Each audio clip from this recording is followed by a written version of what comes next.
Mark 12ஆம் அதிகாரம் வசனம் 1.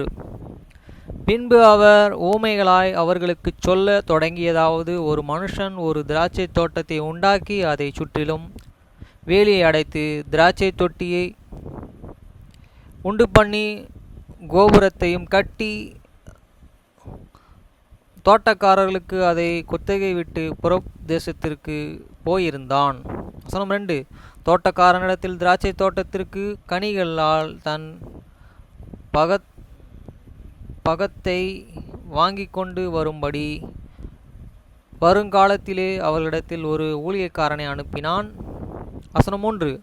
அவர்கள் அவனை பிடித்து அடித்து வெறுமையாய் அனுப்பிவிட்டார்கள். வசனம் 4.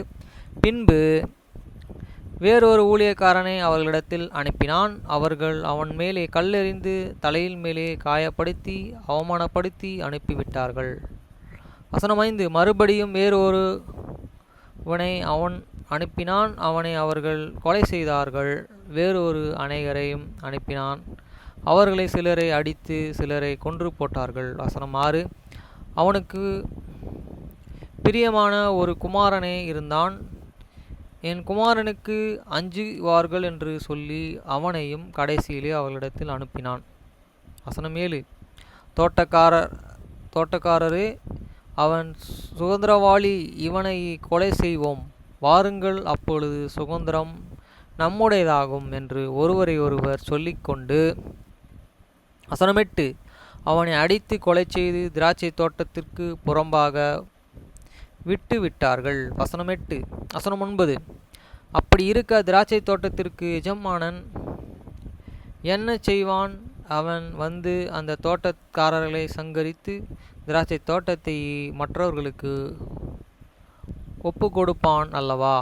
வசனம் 10. வீடு கட்டுகிறவர்களுக்கு ஆகாதென்று தள்ளின கல் மூளைக்கல் தலைக்கல்லாயிற்று. வசனம் 11. அது கர்த்தராலே ஆயிற்று, அது நம்முடைய கண்களுக்கு ஆச்சரியமாய் இருக்கிறது என்று எழுதியிருக்கிற வாக்கியத்தை நீங்கள் வாசிக்கவில்லையா என்றார். வசனம் 12. அந்த ஊமையை தங்களை குறித்து சொன்னார் என்று அவர்கள் அறிந்து அவரை பிடிக்க வகை தேடினார்கள். ஆனாலும் ஜனங்களுக்கு பயந்து அவரை விட்டு போய்விட்டார்கள்.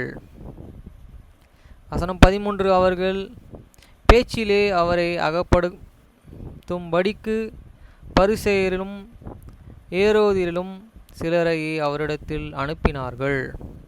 வசனம் 14. அவர்கள் வந்து, போதகரே, நீங்கள் சத்தியமுள்ளவர்கள் என்று எவனை குறித்தும் உமக்கு கவலை இல்லையா, அக்கறை இல்லையா என்று அறிந்திருக்கிறோம். நீர் முகதட்சணையும் இல்லாதவராய் தேவனுடைய மார்க்கத்தை சத்தியமாய் போதிக்கிறீர். ராயனுக்கு வரி கொடுக்கிறது நியாயமோ அல்லவா? நாம் கொடுக்கலாமே, கொடுக்கக்கூடாதா என்று கேட்டார்கள். வசனம் 15. அவர்களுடைய மாயத்தை அவர் அறிந்து, நீங்கள் என்னை ஏன் சோதிக்கிறீர்கள்? நான் பார்க்கும் படிக்கும் ஒரு பணத்தை என்னிடத்தில் கொடுக்கிறவர்கள் என்றார். வசனம் 16. அவர்கள் அதை கொண்டு வந்தார்கள். அப்பொழுது அவர், அந்த சொற்பமும் மேலெழுத்தும் யாருடையது என்று கேட்டார். ராயனுடையது என்றார்கள். வசனம் 17. அதற்கு இயேசு, ராயனுடையது ராயனுக்கும், தேவனுடையதை தேவனுக்கும் செலுத்துங்கள் என்றார். அவர்கள் அவரை குறித்து ஆச்சரியப்பட்டார்கள். வசனம் 18. உயிர்த்தெழுதலில் இல்லை என்று சாதிக்கிற சதுசியர்கள் அவரிடத்தில் வந்து. வசனம் 19. போதகரே, ஒருவனுடைய சகோதரன் சந்தானம் இல்லாமல் தன் மனைவியை விட்டு இறந்து போனான். அவனுடைய சகோதரனும் அவன் மனைவியை விவாகம் பண்ணி தன் சகோதரனுக்கும் சந்தானம் உண்டாக வேண்டும் என்று மோசே எங்களுக்கு எழுதி வைக்கிறாரே.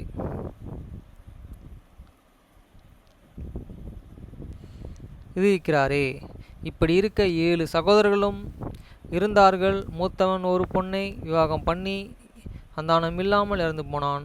வசனம் 21. இரண்டாம் சகோதரனும் அவளை விவாகம் பண்ணி அவனும் சந்தானம் இல்லாமல் இறந்து போனான்.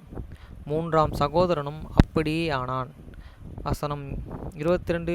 7 பேரும் அவளை விவாகம் பண்ணி சந்தானம் இல்லாமல் இறந்து போனார்கள். எல்லோருக்கும் பின் அந்த ஸ்திரீயும் இறந்து போனாள். வசனம் 23. ஆகையால் உயிர்த்தெழுதலில் அவர்கள் எழுந்திருக்கும் பொழுது அவர்கள் எவனுக்கு அவள் மனைவியாயிருப்பாள்? எழுதியிரு 7 பேரும் அவளை மனைவியாக கொண்டிருந்தார்களே என்று கேட்டார்கள். வசனம் 24. இயேசு அவர்களை பிரதியுத்தரமாக, நீங்கள் வேத வாக்கியங்களையும் தேவனுடைய வல்லமைகளையும் அறியாததினால் அல்லவா தப்பான எண்ணம் கொள்கிறீர்கள். வசனம் 25. மரித்தோர் உயிரோடு எழுந்து இருக்கும் பொழுது கொல்லனவையும் கொடுப்பனையும் இல்லை, அவர்கள் பரலோகத்தில் இருக்கிற தேவதூதர்கள் போல் இருப்பார்கள். வசனம் 26. மரித்தோர் எழுந்திருப்பதை பற்றி நான் ஆபிரகாமின் தேவனும் ஈசாக்கின் தேவனும் யாக்கோபின் தேவனும் இருக்கிறேன் என்று தேவன் செடியை குறித்து சொல்லிய இடத்தின் மோசேயின் ஆகமத்திலே அவனுக்கு சொன்னதை நீங்கள் வாசிக்கவில்லையா? வசனம் 27. அவர் மரித்தோருக்கும் தேவனாயிராமல் ஜீவன் உள்ளோர்களுக்கு தேவனாயிருக்கிறார். ஆகையால் நீங்கள் மிகவும் தப்பான எண்ணம் கொள்கிறீர்கள் என்றார். வசனம் 27. அவர் மரித்தோருக்கு தேவனாயிராமல் ஜீவன் உள்ளோருக்கு தேவனாயிருக்கிறார். ஆகையால் நீங்கள் மிகவும் தப்பான எண்ணம் கொள்கிறீர்கள் என்றார். வசனம் 28. வேதபாரகரில் ஒருவன் அவர்களை தர்க்கம் பண்ணுகிறதை கேட்டு அவர்களுக்கு நன்றாய் உத்தரவு சொன்னார் என்றும் அறிந்து அவரிடத்தில் வந்து, கற்பனைகளை எல்லாம் பிரதான கற்பனை எது என்று கேட்டான். வசனம் 29.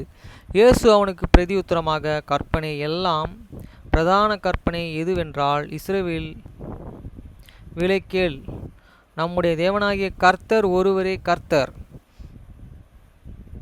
வசனம் 29. உன் தேவனாகிய கர்த்தரிடத்தில் உன் முழு இருதயத்தோடும் உன் முழு ஆத்மாவோடும் உன் முழு மனதோடும் உன் முழு பலத்தோடும் அன்பு கூறுவாயாக என்பது பிரதான கற்பனை. வசனம் 30. உன் தேவனாகிய கர்த்தரிடத்தில் உன் முழு இருதயத்தோடும் உன் முழு ஆத்மாவோடும் உன் முழு மனதோடும் உன் முழு பலத்தோடும் அன்பு கூறுவாயாக என்பது பிரதான கற்பனை. வசனம் 31. இதற்கு ஒப்பாயிருக்கிற இரண்டாம் கற்பனை என்னவென்றால், உன்னிடத்தில் நீ அன்பு கூறுவது போல பிறனிடத்திலும் அன்பு கூறுவாயாக என்பது இவைகளின் பெரிய கற்பனை, வேறொன்றும் இல்லை என்றார். வசனம் 32. அதற்கு வேதபாரகர்கள், சரிதான் போதகரே, நீர் சொன்னது சத்தியம், ஒரே தேவன் உண்டு, அவரை தவிர வேறொரு தேவன் இல்லை. வசனம் 33. முழு இதயத்தோடும் முழு மனதோடும் முழு ஆத்மாவோடும் முழு பலத்தோடும் அவரிடத்தில் அன்பு கூறுகிறதும் தன்னிடத்தில் அன்பு கூறுவது போல பிறனிடத்திலும் அன்பு கூறுகிறதுமே சர்வாங்கமான முதலில் பலிகளை பார்க்கிலும் முக்கியமாய் இருக்கிறது என்றான். வசனம் 34. அவன்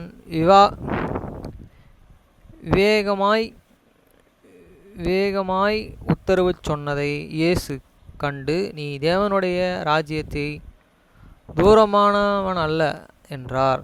அதன் பின்பு ஒருவனும் அவரிடத்தில் யாதொரு கேள்வியும் கேட்க துணியவில்லை. வசனம் 35. இயேசு தேவாலயத்திலே உபவாசம் பண்ணுகையிலே, அவர் கிறிஸ்து தாவீதின் குமாரன் என்று வேதபாரகர்கள் எப்படி சொல்கிறார்கள்? வசனம் 36. நான் உம்முடைய சத்துருக்களை உமக்கு பாதப்படியாக்கி போடும் வரைக்கும் நீர் என்னுடைய வலது பரிசகத்தில் உட்காரும் என்று கர்த்தர் என் ஆண்டவருடனே சொன்னார் என்று தாவீது பரிசுத்த ஆவியினாலே சொல்லியிருக்கிறானே. வசனம் 37. தாவீது தானே அவரை ஆண்டவர் என்று இருக்க அவனுக்கு அவர் குமாரராய் இருப்பது எப்படி என்றார். அநேக ஜனங்கள் அவருடைய உபதேசத்தை விருப்பத்தோடே கேட்டார்கள். வசனம் 38. பின்பு அவர் உபதேசம் பண்ணுகையில் அவர்களை நோக்கி, நீண்ட அங்கிகளை தரித்து கொண்டு திரியவும் அந்தவெளிகளில் வந்தனங்களை அடையும் வசனம் 39. ஜெப ஆலயங்களில் முதன்மையான ஆசனங்களில் உட்காரவும் விருந்துகளிலே முதன்மையாக இடங்களில் இருக்கவும் விரும்பி. வசனம் 40. விதவைகளின் வீடுகளை பட்சித்து பார்வைக்கு நீண்ட ஜெபம் பண்ணுகிற வேதபாரகரை குறித்து எச்சரிக்கையாய் இருங்கள், அவர்கள் அதிக ஆக்கினையை அடைவார்கள் என்றார். வசனம் 41. இயேசு காணிக்கை பெட்டியை எதிராக உட்கார்ந்து ஜனங்கள் காணிக்கை பெட்டியிலே பணம் போடுகிறதை பார்த்து கொண்டிருந்தார். ஐஸ்வர்யவான் அதிகமாய் போட்டார்கள். வசனம் 42. ஏழையான ஒரு விதவையும் வந்து ஒரு துட்டுக்கு சரியான 2 காசை போட்டாள்.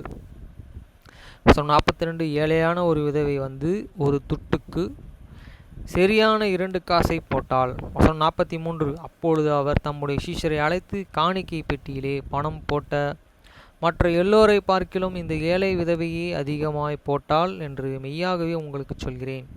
வசனம் 44. அவர்கள் எல்லோரும் தங்கள் பூரணத்திலிருந்து எடுத்து போட்டார்கள், இவளோ தன் வறுமையில் இருந்து தன் ஜீவனுக்கு உண்டாயிருந்தது எல்லாம் போட்டுவிட்டாள் என்றார்.